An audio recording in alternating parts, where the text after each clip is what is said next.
Good afternoon and welcome to the Royal Aeronautical Society's webinar entitled UK as a Global Space Player. My name is Howard Nye and I've had the honour to be both the President-elect of the Royal Aeronautical Society and the Chair of the Society's Space Specialist Group. The Royal Aeronautical Society is a not-for-profit global learned society addressing all aspects of aerospace, aviation and space. Founded in 1866, it's the oldest aeronautical society in the world and has today a membership exceeding 24,000 persons across an international network of 67 branches and divisions. The society aims to support and maintain high professional standards in aerospace, aviation and space disciplines, to provide a unique source of specialist information, act as a forum for the exchange of ideas and to exert an independent influence on the interests of aerospace in the public and industrial arenas. It is in this context today that over the next hour, with an impressive panel of experts from government, academia, defence, policy and industry, we intend to discuss and explore the UK ambitions for space in the 2020s. Time allowing, the panel discussion will be followed by a question and answer session responding to questions from the audience. So please feel free to submit your questions at any time via the GoToWebinar chat function. We aim to finish by 5 o'clock. And I should say that this event has been generously sponsored by Telespazio UK, to whom we extend our sincere thanks. And you can find a little bit more about the company by clicking on the sponsor logo on your webinar. So let me move on to the panels. I would like to introduce the members of our panel. You could see them before you. I start with Annett. Annett was recently appointed Deputy Chief Executive for the project delivery at the UK Space Agency, with responsibility for overseeing the UK's major national space programs, including spaceflight, regulatory control, and UK GNSS. Prior to this, he was Assistant Chief of Staff for Information Warfare and Chief Information Officer for the Royal Navy. His previous appointments include Joint Forces Command, where he was the Programme Director for Skynet 6, the Ministry of Defence Central Staff, and the British Defence Staff in Washington, DC. Our next panelist, Gabriel Elefteriu, is Director of Research and Policy at Policy Exchange think tank, where he co-founded and heads the organization's Space Policy Unit. His background expertise is in space affairs, foreign policy, and defence strategy. Prior to this, he was Senior Defence Analyst and Consultant with a Defence Market Intelligence Company, working with global defence and homeland security industry clients. An Associate of King's College, he holds a BA in War Studies and an MA in Intelligence and International Security. Our third panelist, Professor John Remedios, is Head of Earth Observation Science Group at the University of Leicester, and also Director of the National Centre for Earth Observation and Visiting Fellow of the Department of Physics in Oxford, Sub-Department of Atmospheric, Oceanic and Planetary Physics. Professor Remedios has been an expert advisor to ESA through ESA's Earth Sciences Advisory Committee and Future Technology Panel. He's chaired the UK Space Agency Earth Observation Advisory Committee and has played major roles in several satellite missions, both as science manager and leader of the principal investigator teams. Last but not least, on our panel, we have Nick Shave. He's the Vice President for Strategic Programs at Inmarsat and member of the leadership team in the Global Government Business Unit, responsible for engagement with Inmarsat's senior government customers and the delivery of strategic programs and partnerships. He also serves as co-chair of the National Cyber Security Centre Space Information Exchange, SPIE. Important for our discussion today, he was recently elected as the chair of UKSpace, the trade association of the UK space industry. So I thank you all for joining us today. And before we get you involved in the questions, I'll start with a short introduction to set the scene for our discussion today. National investment in the space domain is very positive, as it supports economic growth and provides high value employment. Studies by London Economics consistently show return factors ranging from £4 to £10 for every £1 invested in ESA programs, rising even as high as £17 in the case of ESA applications technology. Such investment provides nations with access to space infrastructure applications and services upon which society depends, both in the civil and defence domain. It is also essential for fundamental academic research into our world and in the worlds beyond. And in view of the high return factor, it can play a significant role in post-COVID economic recovery. Following departure from the EU and exclusion from EU space programs, the UK must now decide how to secure access to, and more importantly, influence satellite navigation programs or other Earth observation programs, and other domains in which the UK has built up excellent experience and reputation, potentially by developing its own sovereign space infrastructure. As a direct consequence, the question remains of how the UK will fill the gap, the financial gap resulting from the loss of space industry contracts, valued at around 250 to 300 million euros per annum, originally funded by the UK contributions to the EU, but not registered or visible in the UK as investment in the space domain. Quoting the recent words of Graham Turner, the Chief Executive of the UK Space Agency, Brexit has provided a real stimulus to get us to think about what we actually need as a country in space. Concerning UK's potential position as a space power compared with other nations, in 2020 the government increased the UK Space Agency budget, which does not include military space funding, by 10% to 556 million. This is still a very small fraction compared with NASA's 22 billion. A figure of 556 million includes the UK contribution of 464 million euros to the European Space Agency, which represents 9.5% of all ESA member state funding, placing the UK in ESA in 4th place after France, which contributes 26.9%, Germany 20.1%, and Italy 13.7%. In comparison, in addition to its ESA contribution for 2020, France has set aside an additional 640 million for its national space program, bringing its total space budget to a total of 2,300 million pounds, a factor of 4 greater than that of the UK. So this is where we see the UK in comparison with other nations. The government declared its objective back in 2014 for the UK to capture 10% of the global market by 2030, estimated at that to be 400 billion by that time. The objective still stands, but the clock is ticking. And as the clock is still ticking here, I will now open up the panel discussion with the first set of questions. So, the first question is to Ian, and will be placed to all of the panel members, one after the other. So the question is, how does the UK plan to become a space power in the 2020s? What needs to change, and how can it be achieved?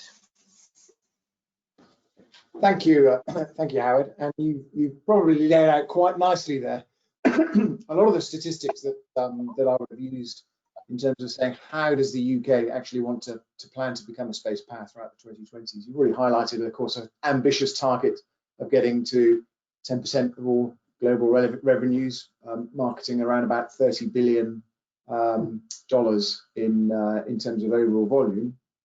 But I'd actually say, rather than try and compare ourselves to other countries in Europe directly, we've got to be able to turn around and say, what problems are we trying to solve? We don't just invest in space because it's space. There's an element of Earth observation in supporting climate change. There's precision navigation and timing in order to support critical national infrastructure, resilience, or whether that be improved connectivity for difficult to reach places across the UK. Indeed, as well as the societal benefits that we get from access to all of those services in space. So in order to reach all of those different elements alongside the security ones, that's why we've set that 10% target. I mean, I think in terms of ESA, then you'll have seen that our significant increase in contributions that have gone from £300 million to almost £380 million annually at the last Council of Ministers as well. And we see it not only as being an important economic benefit to the country, but also one in which we can actually leverage for security, whether it be to access for space, whether it be to having assured access potentially sovereign launch, perhaps, but again, that's really one for MOD. But perhaps before I then hand over, one to leave you with, of course, is the evidence that supports this growing sector and the market of which we can take, particularly in small sats. You know, there were 400 small sats launched last year.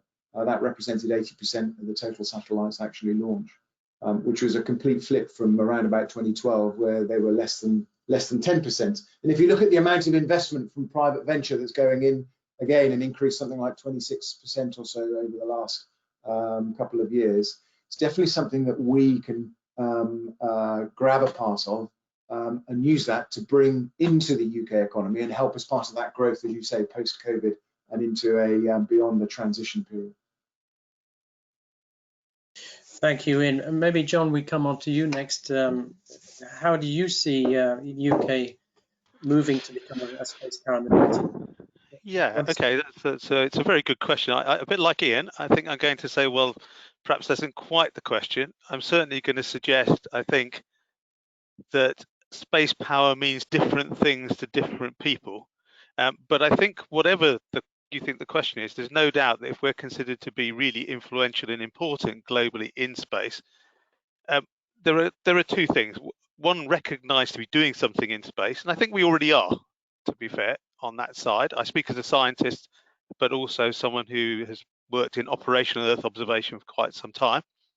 But I think the other part of that question is doing something in space. And to me, I think there's no doubt also that actually putting things into space, having UK assets in space is very important. I talked a little bit to one of our research councils, gave a talk to a general staff, and it was quite interesting. They all wanted to know if the research council logo was stamped on the side of the satellite.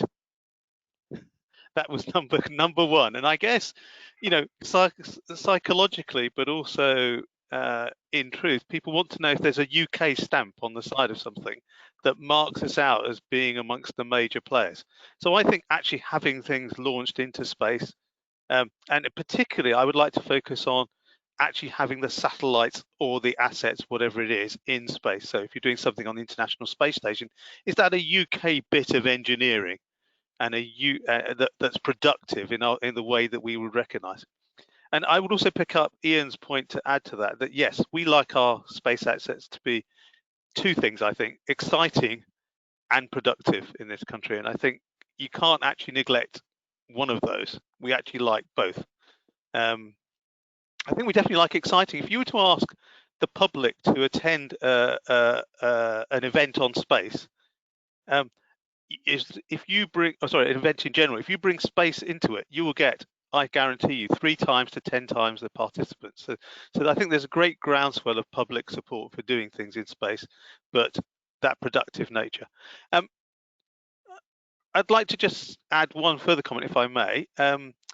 I think doing something nationally, I've emphasised there as being important to show that you have the capability of doing it. And I think a question which we might come to later is that done through public satellites and government activities, or is it done through commercial satellites? But I think the other counterbalance is we can only do so much unless we want to spend a large amounts of money. One of the things I would like to suggest is you can be very productive with the money you choose to spend. It's not an absolute level of budget, although that is very important. And that's international alliance. So the correct placing of UK skilled engineering with the international context with the right partners is as legitimate a way, it seems to me, to being that superpower as doing it directly. But I would prefer the combination of both, because I think that does it. Thank you. Thank you very much, John. Nick, I'm speaking on behalf of UK space industry. What's your view on what we should be doing to become a space power in the future? I think, thank you, Howard. Yeah, I think there's a number of things already been said that I would reflect back as well. I think to set the context for this, we are at an inflection point at the moment. You highlighted in your opening words around the pivot, if you like, from a strong focus on Europe we still have that, and I think it's important to maintain that. ESA is going to be critical for us going forward. It underpins our science, really inspirational, as John just mentioned, our science missions. We contribute a hell of a lot, and we get a lot of value out of that. I mean, the other inspirational point was the great mission of Tim Peake to the ISS, and that really captured the imagination for the public. I think there are some really important things coming along, like the launch, UK launch capability that's being developed both in Scotland and in Cornwall, and potentially even other places. That there's a big global market growing there. But I think, what do we need to decide as a nation, how much, what is the balance between the ESA investment, national programs, and those international partnerships, be it bilateral or wider. And I think the strategic nature of space being recognized by many countries around the world, the tier 1 space powers, US, China, and Russia, and the other powers, slightly lower level, where do we want to fit in that? I fully agree with the panelists as well around we can't invest in everything. We need to pick what we're good at, and I think that intersection as to where is the UK's real strengths against what strategic capabilities we need to meet government requirements, against where the growing market is really key. It's a three-way intersection, and that's really where we need to focus. Thank you, Nick. And Gabriel, move on to you. You might have more of a helicopter view, being somebody involved in policy. Can you give us your views? Yes, thank you, Howard, and thank you for having me on this panel, and obviously it's shaping up as a very interesting conversation. Let me just address the more conceptual aspect of this particular question. What is the UK's plan to become a space power? I don't think there is actually a plan to become a space power. As John said, space power means different things to different people. From my point of view, yes, there is no agreement on what space power is. I think we're still locked into an increasingly outdated space policy and space power mindset, one that sees space really as a traditionally has been seen as a backwater of national policy and strategy. Space is being seen still through a utilitarian lens in terms of how it can add value to other things, how it can play a supporting role, rather than being in its own right an element of space power, an element of national power. So for years, almost a decade, the famous ambition that we've mentioned of 10% of the global market has been the center point of British space strategy, and it's been useful as a driving figure. But that's just an accounting target in the end. It's a business target. There is no strategic intent at play, and there hasn't been, I don't think, recently.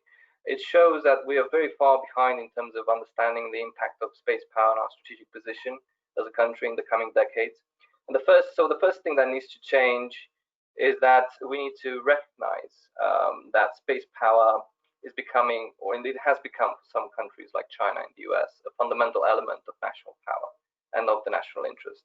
Because space is, increasingly at the center of future warfare and economy.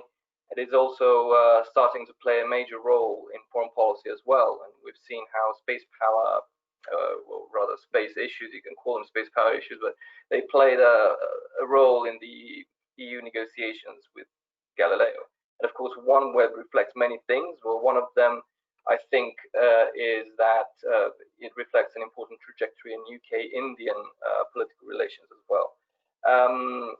So whether space is marginal or central to our national interest over the long term, and again, it's worth, when we talk about development of space power, to really understand that we're talking about, decades.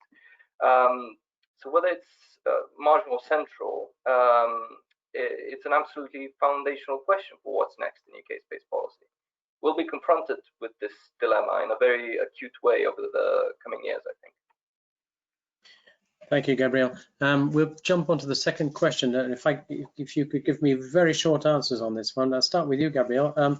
Which specific space domains do you think the UK should exploit to develop its knowledge and capabilities and to extend its reach? Very short answers here. Okay, well, let me be again a bit provocative here and challenge the premise of the question a bit. I think it again reflects the same traditional, somewhat restricted way of thinking about UK space policy I mentioned before. Meaning, what are our niche strengths, where we can add value, what is our best, the return on investment. I mean, this is the thinking that killed the British rocket program in the early 1970s, and it's the kind of thinking that on one level is responsible and prudent, but on the other hand, on another level, it can hold you back.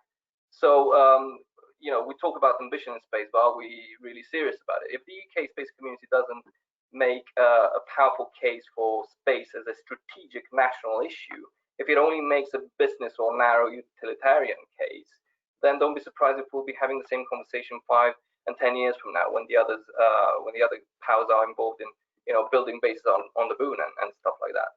So the task for national space power is twofold in my view: to build and maintain national economic and military technological advantage for this country in the decades to come, and to prevent Britain from becoming subordinate to others in key areas of the space domain. So that's why we need a comprehensive development of space power across the board. Not overnight, so let me stress that, but we need to choose a direction of travel, a kind of space power profile that we want to develop over time. So it's at this stage, it's an issue of how we calibrate our effort over the long term. Very interesting. Thank you very much, Gabriel. I'll ask the same question to you, John. In your particular view, from your view, what space domain should the UK exploit? Yeah, well, I'm going to first of all agree with Gabriel. I think he's right to be provocative. I think one thing I would say is just pick up this point about long-term plan and strategy. Space is a long-term plan and game. You can't just do something for a couple of years and then go do something else. Well, not as effectively, certainly, by a long chalk. So I think you need that long-term view. We need to have a very serious debate, I think, about how ambitious and where we would actually put those funds, but also that energy and effort. Just to give you take one example, Tim Peake was mentioned. We've been really, proud, haven't we, of having Tim in space, and we've taken a lot of inspiration from it. But I still feel there's a debate about whether we really are for human spaceflight as something the UK participates in or not.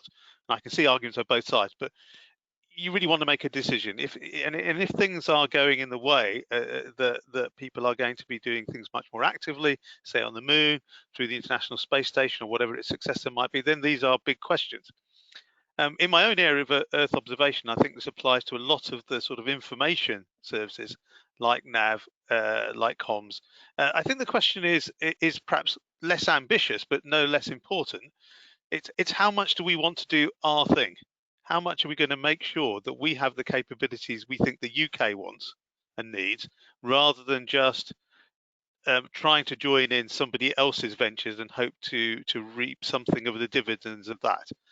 And just one observation, if I may, even if you work internationally, I think you are much more successful if you can already say to people, this is the asset I bring to, this is the information, the data set that I bring to the table. And that's why they then think, we want these guys in. So I think there's a real ambitious strategy there also, in order to make sure we actually have our capability and our dreams that people can follow. Thank you, John.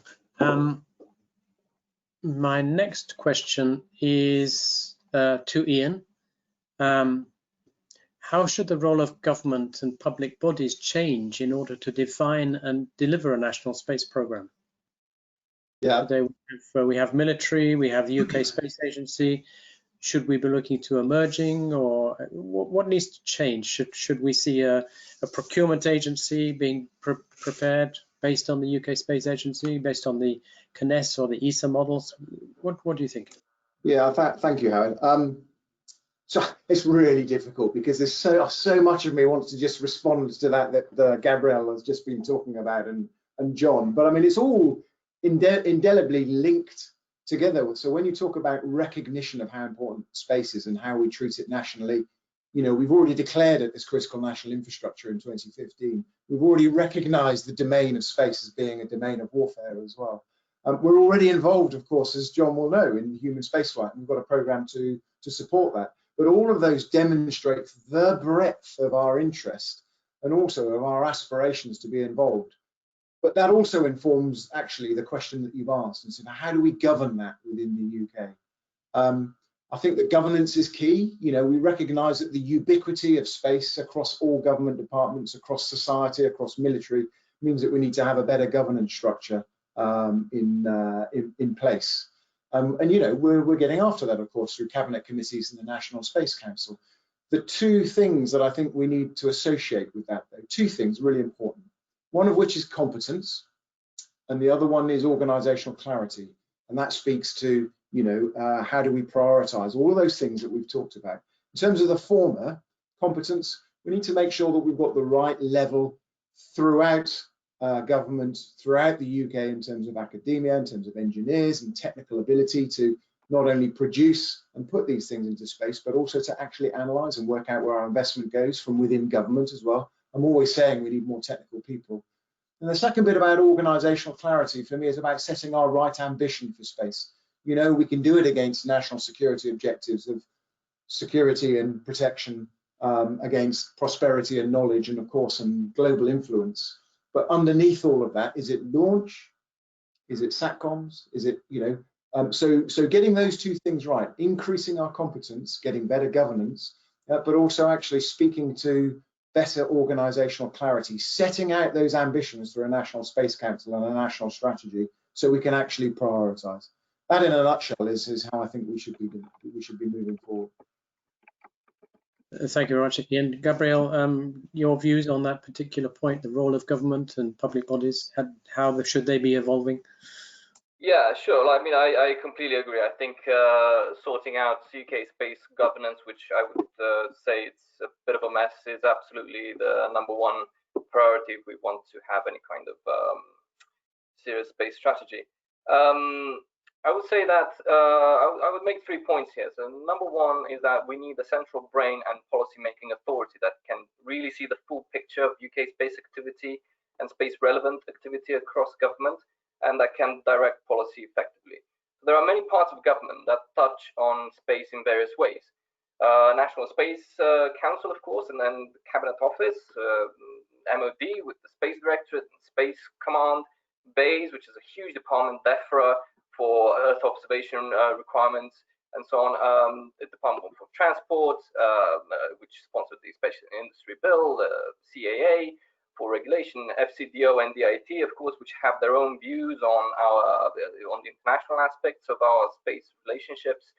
The Satellite Applications Catapult, which obviously, you know, had a very curious role in the OneWeb story recently, so that's interesting.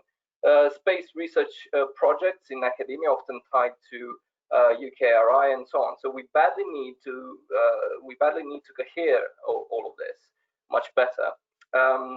So for now, I think it makes most sense in practical terms to reinforce the role of the Cabinet Office, build a strong space secretariat for the National Space Council, perhaps with the National Space Advisor, or whatever you want to call it, as a single point of contact at the heart of government.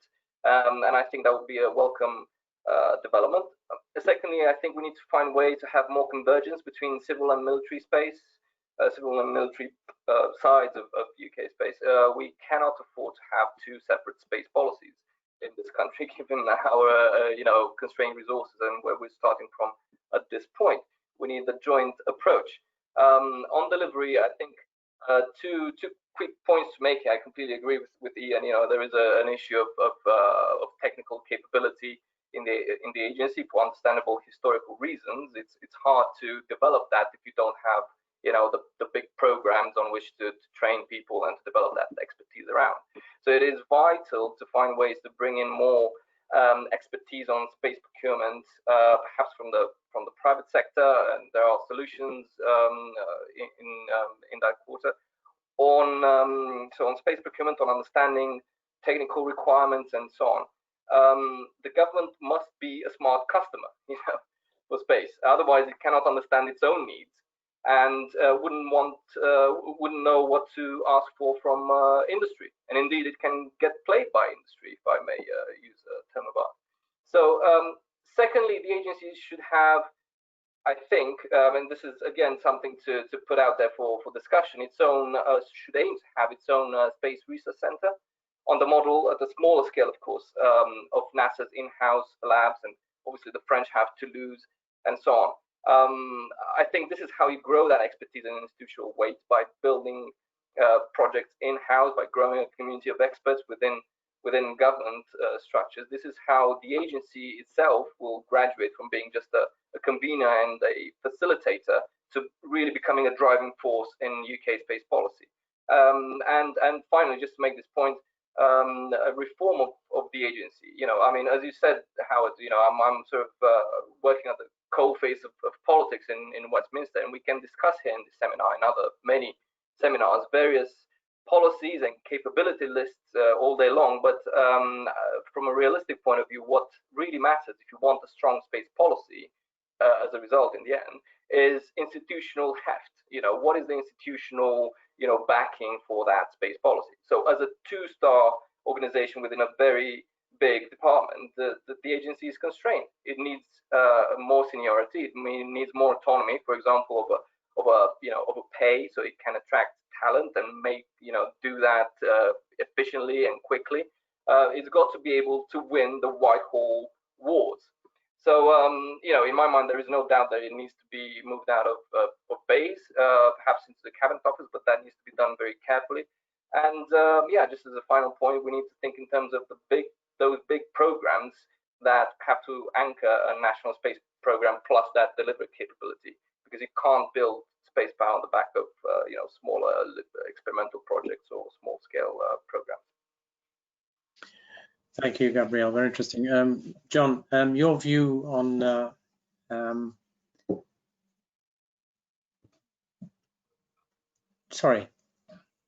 how academia and industry should contribute in defining a national space program. So we now move from government to academia and industry. And John, if you could start with academia. Yeah, sure. Very related, really. I mean, I think it's fair to say that in my view, there's been a strong association actually between academic institutions, industry, and government. Right through our work in the UK. So this is not a new thing. But I think what the question is at the moment is how you sharpen that. So academia do contribute to the debate about the directions of the space program, both at the high level and the practical levels of which missions, etc. But we probably need to sharpen that ask and that engagement. And we have a space academic network now. We also already have national labs that work in elements of the space program. So we have not only the Satellite Applications Catapult, but we have places like Rutherford Appleton Lab. We have my own organisation, NCO. We have the National Physical Laboratory. So academia does cover not just the blue sky discovery, but also serious operational activities. But as I say, we need to sharpen that voice. I think we do work with industry quite considerably, but you tend to find the work tends to be really in specific projects, and I think there are grounds for a larger, more encompassing debate. I think discussion between the sectors to actually uncover what it is that we share in common, or where we need each other in order to progress the UK's ambitions. And I suppose I'm brought to mind where I see it happening. I see very good examples, but just to maybe pick a couple of particular things. I think an academic view, but I think various in industry would share it, that there's a lot to be gained for really niche UK technologies. The things that are essential to have in a space mission. And often, if you're looking into the future, those need to be co-developed. They're too far down the line for industry.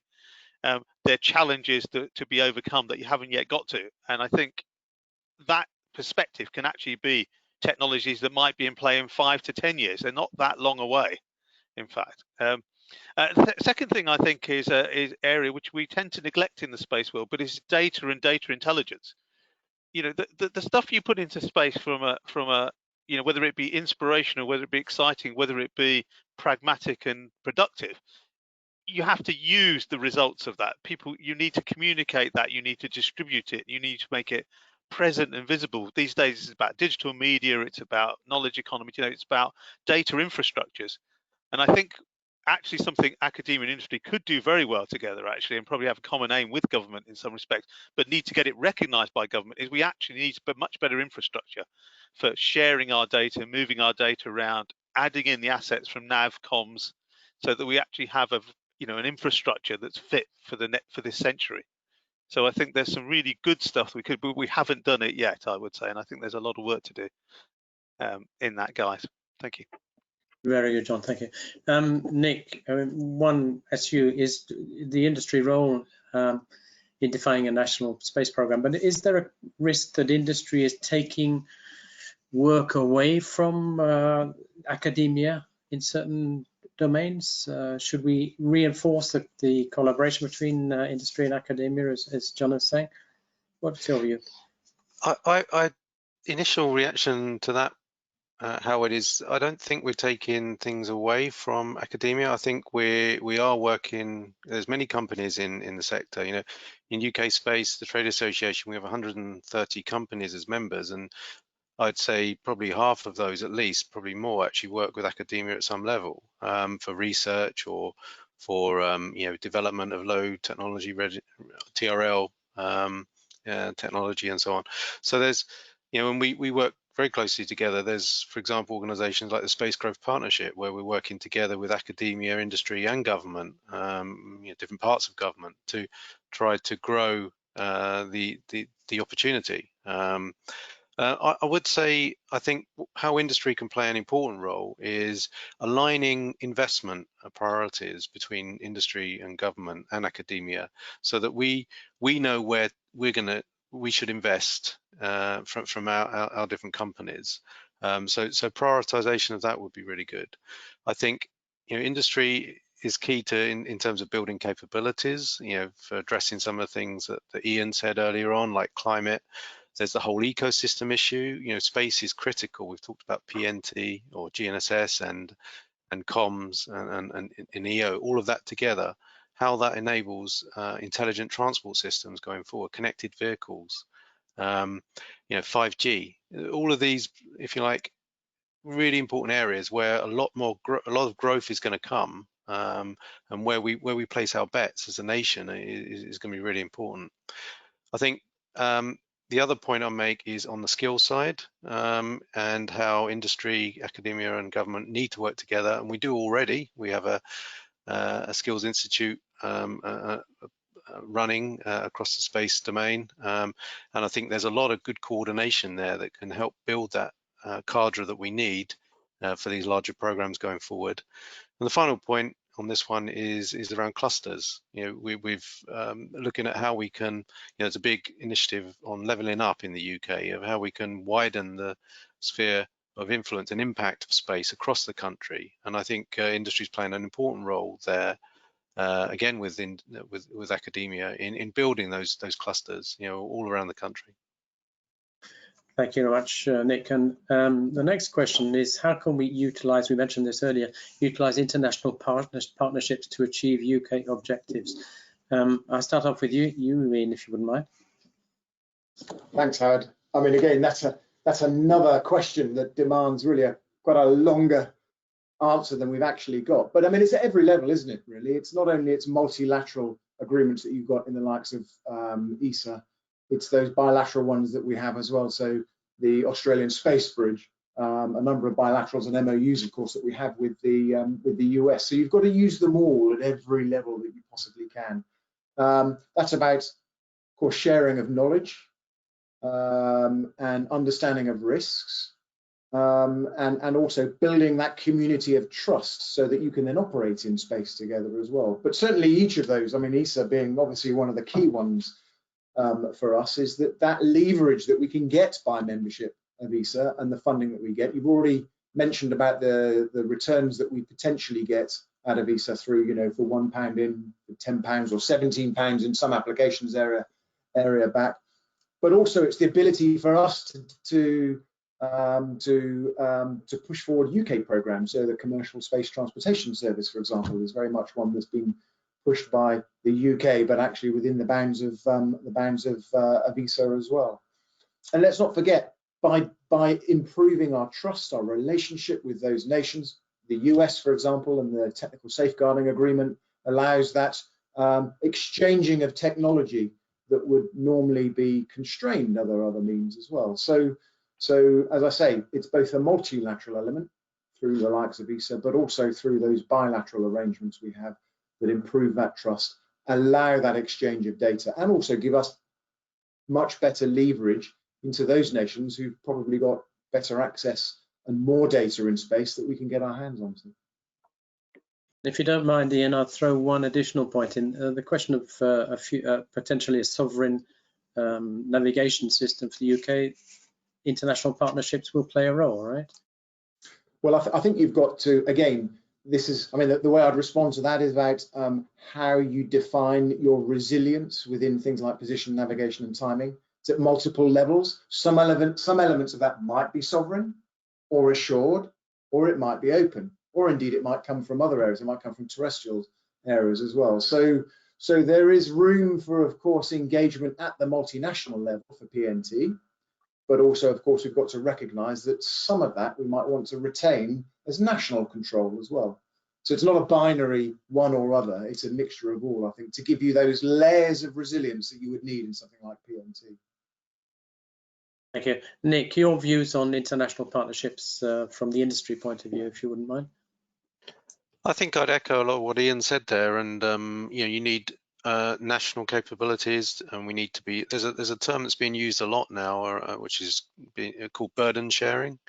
And you know, how do we develop capabilities that some of our allies, perhaps in the more military domain, would be interested in, so that we can play a role as we develop that strategic, you know, that space power side. But I think you know, so there's that side. The bilaterals are very important, and I think, you know, industries had some good success. We're working on some bilateral programs. We've got some companies in the UK that have exported really well to a number of countries bilaterally. And finally, on the international piece as well, I think, you know, there's structures out there. Obviously, ESA, as I said earlier, remains really important to industry going forward. But there's others like the Five Eyes partnership in the intelligence world, which can play a role in space and is playing a role in space and wider. And organizations like NATO will remain important, and you know, they've also recognized space as an operational domain. So there's all of those things. I think final point from an industry perspective is, I think the UK could capitalize more, UK as a nation could capitalize more on the industrial links that we have with other nations. You know, some of our companies in the UK already have extremely strong links or big customers in other countries, and how could we leverage that more is something I think the strategy should look at. Very good. Last question from my list so far is, what do we see as the next steps and milestones for the UK to become a space power? What needs to be done and when? So Ian, I start off with you, if you don't mind. Look, Howard, it's kind of everything that we've said this afternoon, isn't it? But I think at the strategic level, it's recognition that space as a domain helps across all of those levers of national power, whether they be diplomatic, military, or economic. And it's having the maturity to understand that and play them as each other and use that domain. Therefore, you know, kind of recapping on what I've said, I'd say that's about governance and getting the governance right, so you can play it across those levers of national power seamlessly, if you like. So top down, whether it be through a space council or through other bodies, alignment of policies, as Gabriel has talked about within the UK. For me, that's, I think, the next kind of next steps that we need to get after. At the tactical level, or rather sub-strategic, I'd say it's about making sure you've got an end-to-end capability. You know, we're great at satellite applications, we're great at building small sats. We're really good about the data piece as well, and the analysis. We've got some fantastic minds. The kind of one thing that we're trying to get after at the moment, of course, is small sat launch, and I'd say that is the SRO for the program. But you know, I think that having that end-to-end capability of being able to design, build, make, launch, and then exploit is a really, really important factor for the UK.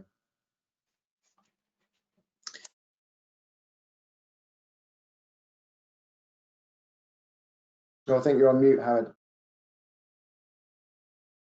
I beg your pardon. John, if you'd like to give your views on the next steps milestones? Yeah, I'm going to be sort of quite pragmatic and near term in some respects.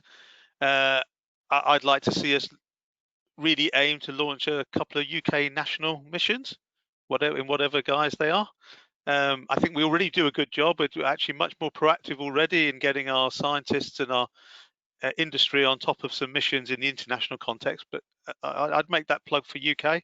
We're doing a good job with truths, but small sat, maybe that combines with those intentions. Let's do something sooner rather than later.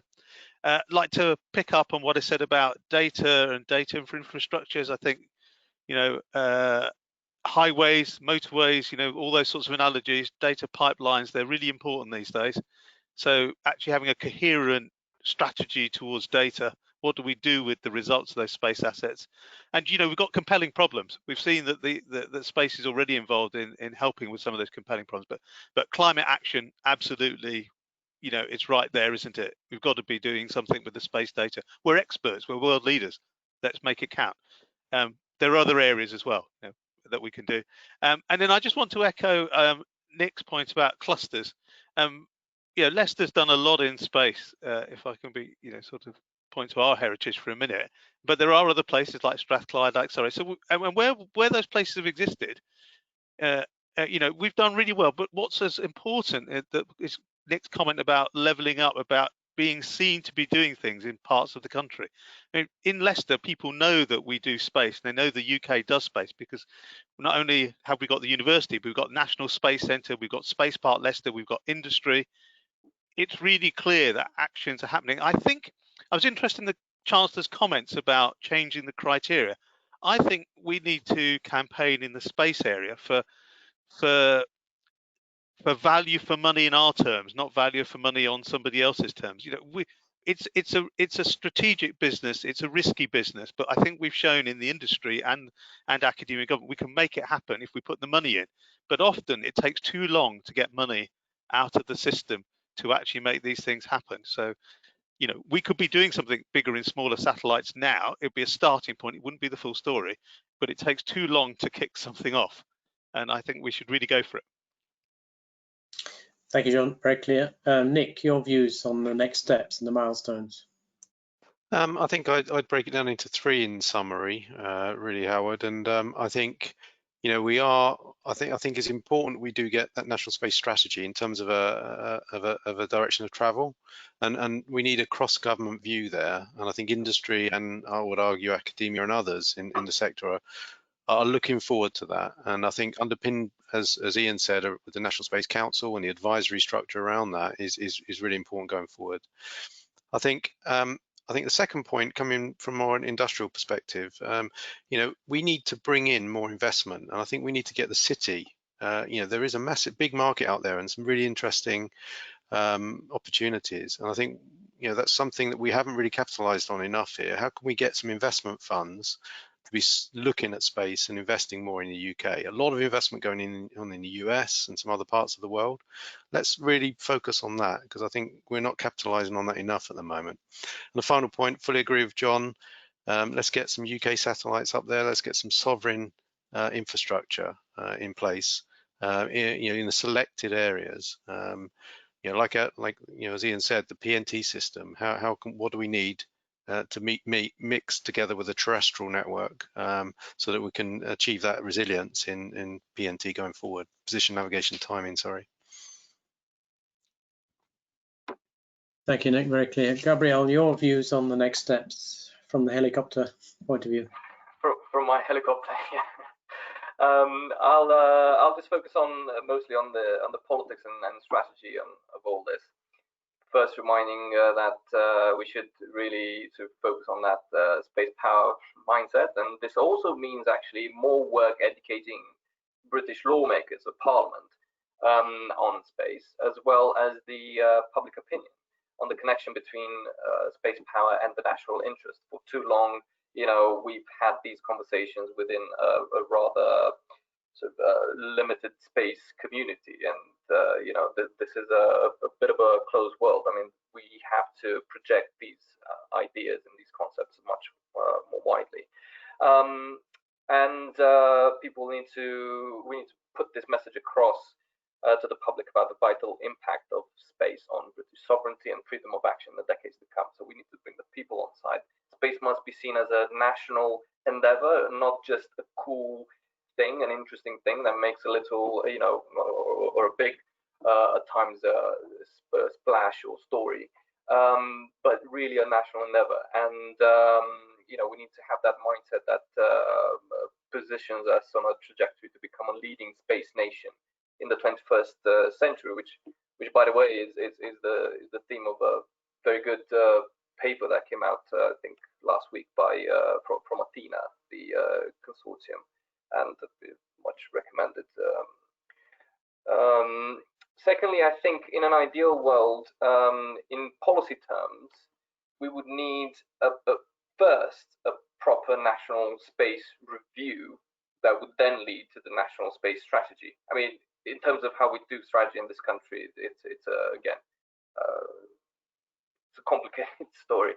But the national space review would have to look at the agency, would have to look at what is the national space asset base, what are our interests, and so on, to have a full net assessment, and then you would have the national space strategy coming out of that, in my view. And the national space strategy needs to respond to the national interest and needs to be based on a clear-eyed assessment of the global picture as well, which again is something that we haven't really sort of brought into this discussion, which is focused purely on the domestic situation and what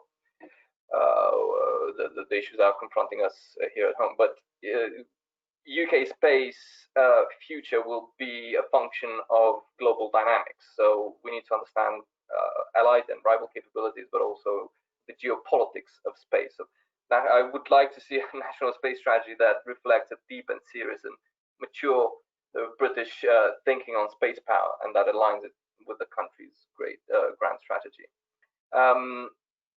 And also, very importantly, as part of that strategy, I think we need to address, at some point, start addressing the question of ESA's future and Britain's future in ESA, because there is a dynamic between the EU and ESA. The EU is aiming for strategic space autonomy. What does that mean for the future value of ESA to the UK? And it's very true. We've got the statistics about how much we've benefited from ESA in the past when we were full members of ESA and the EU. I mean, we're still full members of ESA, full members of the EU, and able to play in the big EU-funded ESA programs like Galileo and Copernicus. I mean, Copernicus is still obviously under negotiations in terms of our relationship going forward. But the point is, there will have to be more thinking about that, and there will have to be more thinking about how we might want to rebalance our international space industrial posture, because we have been tied, we are tied very strongly into the European space ecosystem on the civil side, and of course on the with the Americans on defense. But after Brexit, I think there needs to be a clearer reconsideration of really the mix of those relationships.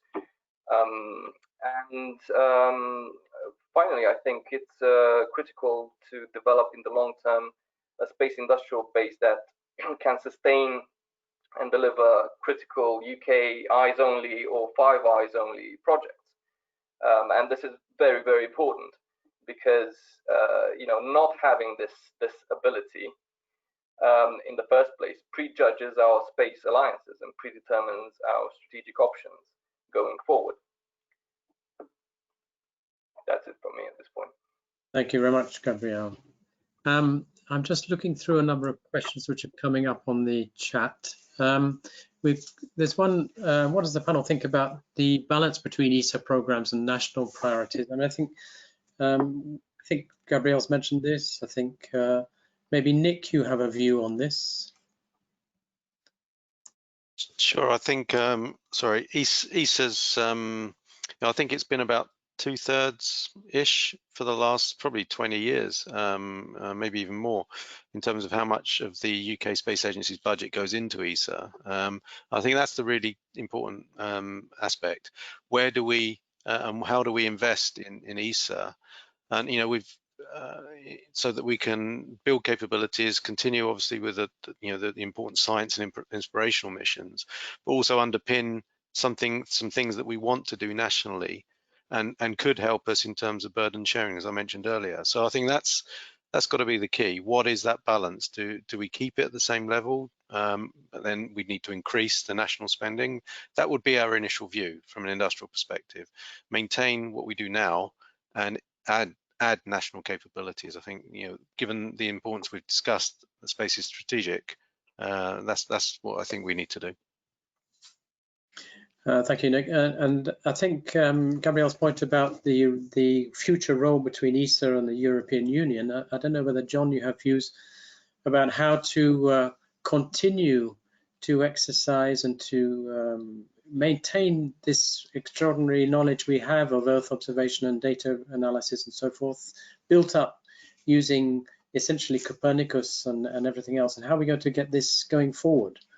Now that's a very good question. I think we still await developments, don't we, which will guide that forthcoming strategy. But I think a couple of points just to be very clear on that. I mean, I think one is that we do need to recognise that we did have a previous strategy, which was very much Europe engaged in the Sentinel satellites, not necessarily, not just at sort of policy level, but scientifically. A lot of those instruments are, products of our combined IPR with other scientists in Europe who came up with these systems. But perhaps the point we really should be, focusing on is there are some things we will want to do collaboratively and internationally, and we could not, without vast expense, do them by ourselves. So we need to take ESA seriously in that regard. We have very good relations with the people who really do the work, and we have very good outcomes, I think, on the whole, but not always. And I think one of the things we do need to develop is that if we are going to be in ESA, we will need to be clearly influential in ESA. We will need to be saying, we as the UK are one of the things that distinguish ESA from being an EC body. We collaborate with ESA, part of our collaboration environment, to collaborate through them with the EC, etc. But what is it about ESA that the UK wants to see it doing, and will it have that say? I think that's the question. I think we will, but we have to look at it in those terms. Thank you. There's another question, maybe for Ian. How close do we think the link between expensive military space and civil space is? How close should it be? Thanks, Howard. Just before I get to that one, I'd just like to come back on some of the ESA points as well, if I may. I mean, I think that not only do we need to look at what we put into ESA, we need to look at what we get out of it as well. And again, we've already talked about the leverage that we get, and also it's the access to the other programs. Whether you look at our participation in Artemis, whether you look at Rosalind Franklin, whether you look at there's a CSTS I've already mentioned as well. So it's actually what we leverage out of ESA. And in terms of ESA or EU, I kind of don't see it as a binary choice. I mean, it's in many similar ways, it's between kind of NATO and EU military mission. Kind of two of them exist. There are tensions between them, but it's not necessarily one or t'other. And of course, the membership of both is very different. So I think we've got to look at that in terms of the balance of both membership and what we get out of ESA as much as what we put into it. But in terms of the closer, expensive military vice cheap and cheerful civil, I think is probably the inference there. Then again, we've got to make sure that as capabilities become increasingly dual use, for military, they want to find better ways, more efficient and effective and cheaper ways of, say, for example, having communications on a global basis. You don't necessarily need to have a nuclear hardened, fully military encrypted system for sailors, airmen and soldiers to be able to communicate with their families or other bits and pieces. So you need to look at that blend of capabilities that you have, whether it's dual use for communications, whether it's dual use for Earth observation, and so kind of look at how they can work better together. I mean, there will be bespoke sovereign requirement capabilities that the military require. because they need to conduct high-end warfighting, and they need to, secure their either communications or PNT at that end. For much of it, it hasn't been. Traditionally, the capabilities have been single use. So they would very much look, as much as we do, from the technology transfer perspective, to find more effective ways of doing it. So the overall government spend can be less across both military, and so specifically military, but also, we get the benefit of that through civil as well. Thank you very much, Ian. Well, I'm sorry, we're coming just about to the end of our session. Maybe I could ask each one of you just to say one short phrase, a message you'd like to bring to the public and to us before we close the panel. And I'll start off with Nick. Okay, thank you, Howard. Hi. Very difficult to sum all that up. We've covered a lot of ground. Really interesting as well. So enjoyed debating with my fellow panelists. I think in terms of what space is a great opportunity. It's truly inspirational, it's strategic, and it's a growth engine. So we hit a number of things that the government needs. Let's be ambitious. Excellent. Thank you very much. John, your last message. Yeah. Well, yeah, I guess if I was one last one, I think about bright minds. It's about bright, intelligent, clever things we can do to make the most of our investments. So really would want to see us going for bolstering that and investing in it. Excellent. Thank you very much. Gabriel, your last pitch. Yeah, I think, look, we need to take space very, very seriously at the highest levels of government, to look at it as a strategic national capability. There will always be concerns about affordability, but the real question is, can we afford not to do this? Can we afford not to build a strong future for the UK in space? Very good point. Thank you very much. And lastly, Ian, your last pitch for today. All of the words that I would wish to have used have already been used by the panelists already. So kind of very much a personal view of mine, rather than necessarily a government one, is we've got to be bold, we've got to take risks, and we've got to act swiftly. Excellent. Well, I thank you very much indeed. I'm sorry we have to draw this to a close now. We're already a couple of minutes over schedule, and I know that some of you have events and activities to follow up. So I first wish to thank you all very much, Ian, Gabriel, John, and Nick, very much for your participation and engagement, and for openly expressing your views. Thank you very much indeed. There will be a video of this webinar. It'll be posted on the YouTube channel of the Society, and I think everyone who's registered for this event will be receiving an email in due course. I should advise you that the Society is planning to hold a two-day conference entitled UK in the 2020s and Emerging Space Power, and the idea is to take today's topics further. It's over 2 days, and all being well, it's scheduled to take place in 4 Hamilton Place in London on the 19th and 20th of May. It'll be a public event open to people to actually get together and discuss things, if we're allowed to do this in May, according to the COVID questions. Before then, there is a space panel discussion as part of the upcoming Society Air Power Conference on the 7th and 8th of December 2020, and you can see details of both events on the events calendar on the Society website. As we have now reached 3 minutes beyond the planned timing, I wish to thank all of you in the audience who joined us today, and for your questions. I'm sorry we couldn't answer all of them or pose them all, but I'd like to thank Telespazio once again for supporting and sponsoring this webinar. And last but not least, I wish to thank all the members of the Society executive team and the Society Space Group who've been involved in the preparation and implementation of this webinar. And with that, we now close down the webinar, and I look forward to your participation in our future events. I wish you all good health and a very good evening, and thank you very much indeed. Goodbye.